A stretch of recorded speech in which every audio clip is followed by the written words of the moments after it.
اصل میں بات یہ ہے کہ ہماری قیادت غفلت کا شکار ہے. نواز شریف شہباز شریف انہوں نے ان کا کیا ہوتا ہے، کیا کردار تھا گروپ سیاست کو مخالفت برائے مخالفت سمجھا جا رہا ہے، حالانکہ ہونا یہ چاہیے. آپ کا میزبان سے میش اور آپ دیکھ رہے ہیں ڈی جی کے بورڈ کا. تو آج ہمارے ساتھ مسلم لیگی رہنما سینئر سابق چیئرمین لیاقت علی رفیق صاحب ہمارے ساتھ موجود ہیں. تو ان سے پوچھتے ہیں جو اس ٹائم مہنگائی کا بڑا عالم ہے اور عوام بہت زیادہ پریشان ہوئی ہے، تو چیئرمین صاحب سے پوچھتے ہیں کہ ان کا کتنا اقدامات پارٹی کی طرف سے لیے جا رہے ہیں اور کتنا کنٹرول کیا جا رہا ہے. السلام علیکم. سر کیا حال ہے آپ کا؟ الحمدللہ. تھینک یو سو مچ، آپ نے بڑا قیمتی وقت ہمیں دیا. تو سر جی آپ یہ بتائیں گے کہ اس ٹائم آٹے کا بحران ہے اور مہنگائی ہے، پیٹرول کی دن بہ دن قیمتیں بڑھتی جا رہی ہیں، تو حکومت کی طرف سے کیا کیا جا رہا ہے؟ سب سے پہلے تو میں آپ کو چینل کا شکریہ ادا کرتا ہوں کہ آپ نے حقائق سننے کے لیے ہمیں دعوت دی.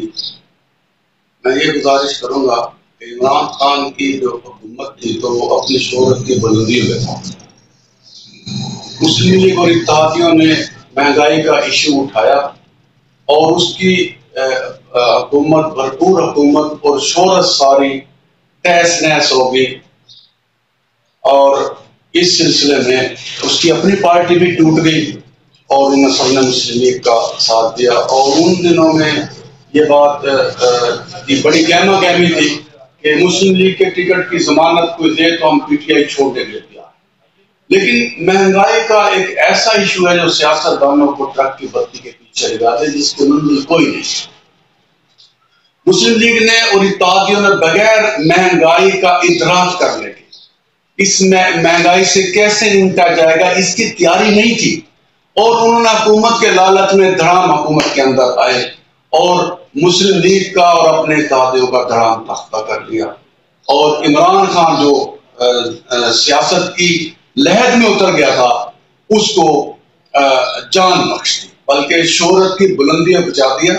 یہ مسلم لیگ کی اور اتحادیوں کی نالائکی تھی کہ بغیر تیاری کے ایک ایسا ایشو اٹھایا جس پہ ان کو خود ادراک نہیں تھا، جس کی وجہ سے عوام نے جب یہ محسوس کیا کہ اب تو مہنگائی اس سے بھی زیادہ ہے، تو جب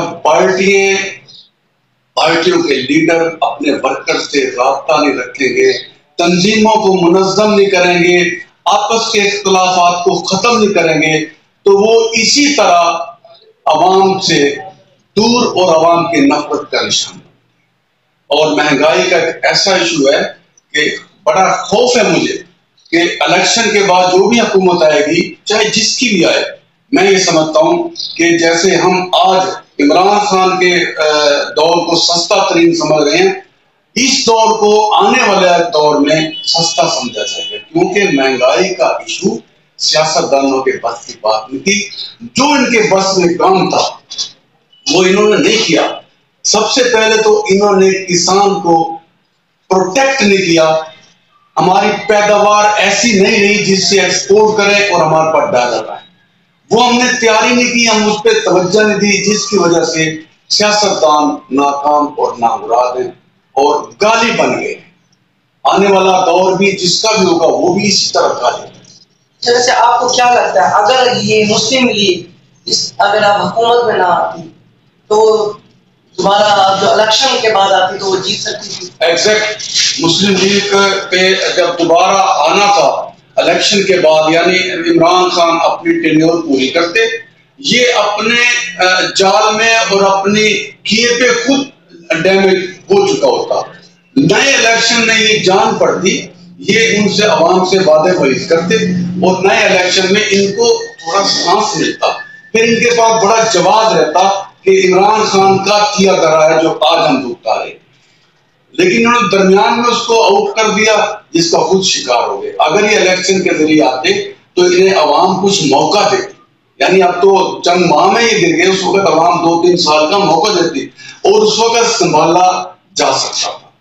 لیکن یہ نہیں سنبھال سکے، جس کی وجہ سے مسلم لیگ انتہائی ڈیمیج ہو گئی آپس کے اختلافات سے، اور بغیر تیاری اور بغیر پارٹی کو منظم کیے ان کا حکومت میں آنا ان کے لیے بڑا نقصان دہ ثابت ہو. تو مریم نواز صاحبہ نے جیسے پہلے وزیر خزانہ جو مفتیٰ اسماعیل تھے، پھر انہیں ہٹا کے اسحاق کو لے کے آیا گیا کہ وہ اپنا ڈالر لائیں گے اور اس میں مہنگائی ختم ہوگی، لیکن یہ بھی نہیں ہوا۔ میں آپ سے عرض کر رہا ہوں نا کہ جب کسی چیز کی تیاری نہ ہو، ہمارے یہاں بدقسمتی سے سیاست کو مخالفت برائے مخالفت سمجھا جا رہا ہے، حالانکہ ہونا یہ چاہیے جمہوریت میں اگر مخالف کا کوئی اچھا قدم ہے تو اسے اپریشیٹ کرنا چاہیے۔ جیسے عمران خان علاج معالجے کے لیے لاکھوں روپیہ انہوں نے فکس کیا تھا، تو وہ اچھا ایک کام تھا، لیکن ہم نے تعریف نہیں کی، ہم نے 112 کی مخالفتیں کی۔ تو ہمارا ایشو سیاست کا، جو سیاستدان کو کام کرنا چاہیے کہ سیاست میں جمہوری کلچر کو فروغ دیں، جماعتوں میں نظریاتی کلچر کو فروغ دیں، مخلص ورکر کی قدر کریں، اچھے عہدوں سے نوازیں، اور پھر ہر 2-3 ماہ کے بعد پنجاب اور مرکزی لیول پہ میٹنگیں ہوں، کیونکہ ہم جو ورکر ہیں ہم عوام کے نزدیک رہنے والے ہیں۔ ہر جماعت کا ورکر میرے نزدیک اپنی جماعت سے مخلص ہے اور وہ عوام کے اندر ہے۔ اگر ان کو بلا کے مشاورت کی جائے تو جمہوری کلچر فروغ نہیں پاتا اور سیاستدان گالی نہیں پاتا۔ عوام کو اور اپنے مخلص ورکروں کو نظر انداز کرنے کی وجہ سے پورے سیاستدان عوام کی نظروں سے نظر انداز۔ اچھا، دوسری بات یہ کہ اب آپ کیا چاہتے ہیں؟ آپ کا جیسے کہ مقامی سیاست ہو گئی ہے، مقامی سیاست آپ لوگوں کو کہاں گئی ہے؟ مقامی سیاست کی حالت یہ ہے کہ درمیان میں ہم نے اپنی پارٹی کو منظم کرنے کے لیے مشاورت کی، پریس کانفرنس کی۔ اچھا، جن لوگوں نے ہماری پارٹی میں گھس کے پارٹی کو تہس نہس کیا، ہم نے انہیں مشاورت کی کہ انہیں سمجھایا کہ پارٹی اتحاد اور محبت سے اور ایک دوسرے کو برداشت کرنے سے چلتی ہیں۔ پارٹی میں جو اختلاف گروپ بندی ہے وہ اویس خان اور علیم شاہ صاحب کی وجہ سے گروپ بندی کو انہوں نے بجائے اس پہ کوئی عمل کرتے ہمیں انہوں نے آستین کا سانپ بتا دیا۔ اب میں صرف آستین کے سانپ پہ آپ کو ایک مشاورت، میں آپ سے ایک بات کر رہا ہوں۔ اچھا، آپ کی ایک بات کاٹ رہا ہوں، یہ آستین کا سانپ آپ کو کس نے؟ یہ علیم شاہ صاحب کے گروپ کے جو لوگ ہیں انہوں نے پریس کانفرنس کیا۔ اب اس شریف زادے کو یا ان کے ہدایتکار کو یہ نہیں پتا کہ آستین کا سانپ کہتے کس کو۔ آستین کا سانپ میں اس بندے کو بتا رہا ہوں، علیم شاہ صاحب کے گروپ کو بتا رہا ہوں، اویس خان کے گروپ کو بتا رہا ہوں کہ آستین کا سانپ وہ ہوتا ہے جو ساتھ ہو اور اپنے لیڈر کی مخالفت کرے، منافقت کرے، اس کو کہتے آستین کا سانپ۔ جیسے اب علیم شاہ صاحب نے ماضی کے بلدیاتی الیکشن میں خود ٹکٹ تقسیم کیے شیر کے، ٹھیک ہے جی۔ اچھا، انہوں نے اور شیر کا نشان واضح اکثریت میں جیت گیا۔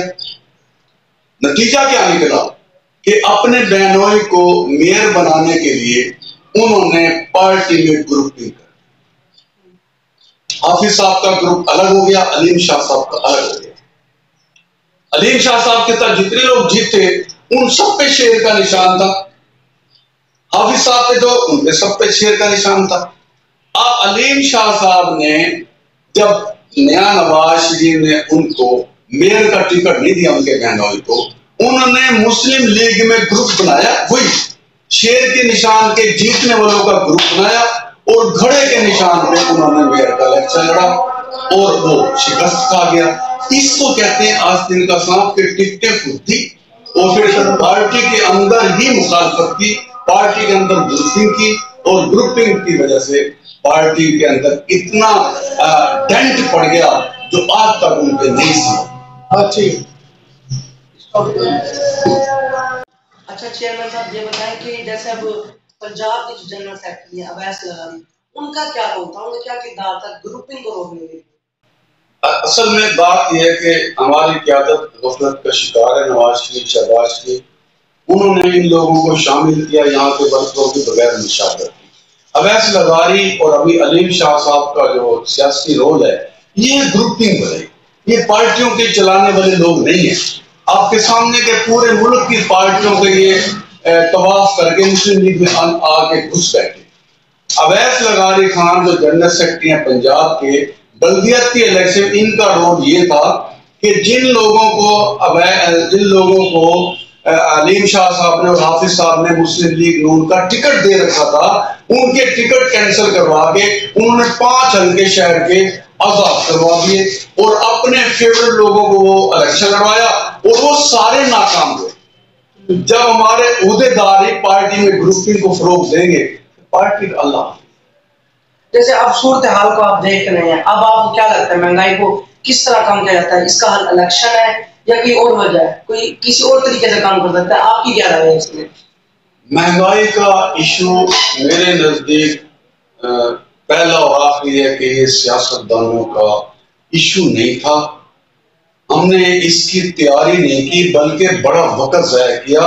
ہم نے اپنی ایکسپورٹ پالیسی اور ایکسپورٹ کی جو چیزیں باہر جانی تھی، ہمارے پاس ڈالر کمانے کے لیے پیسہ نہیں ہے، سبسڈی دینے کے لیے ہمارے پاس وسائل نہیں ہے، جس کی وجہ سے میں نہیں سمجھتا کہ کوئی بھی حکومت مہنگائی کو کنٹرول کرے۔ اچھا، اس کے ایک آخری سوال آپ سے یہ پوچھتے ہیں کہ اب جو آپ الیکشن ہوں گے، اب آپ کو کیا لگتا ہے آپ جیتیں گے؟ کیونکہ اب عوام مہنگائی کی وجہ سے ٹوٹ چکی ہے اور اس ٹائم بڑا ہی پٹیا ہے، بڑا عروج پا رہی ہے، تو آپ کو کیا لگتا ہے؟ میرے خیال میں اگر اس وقت عمران خان کو کوئی ان کے جو کیسز چل رہے ہیں، فارن فنڈنگ کیس، ان کی بیٹی والا اور یہ توشہ خانہ والا، جو بھی اس کے کیس چل رہے ہیں، اگر ان میں اس کو سزا نہ دی گئی یا ان کیسوں کا فیصلہ نہ سنایا گیا، فیئر اینڈ فری الیکشن ہوا، تو عمران خان بھاری اکثریت سے جیت جائے۔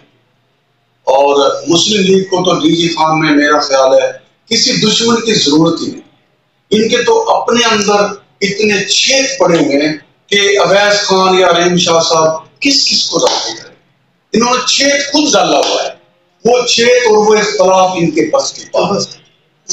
تو پاکستان قوم کو کہنا چاہتے ہیں، پاکستانی قوم تو بیچاری پسی ہوئی ہے مہنگائی میں، ان کو یہی کہا جا سکتا ہے کہ اپنے ووٹ کی قدر و قیمت پہچانے۔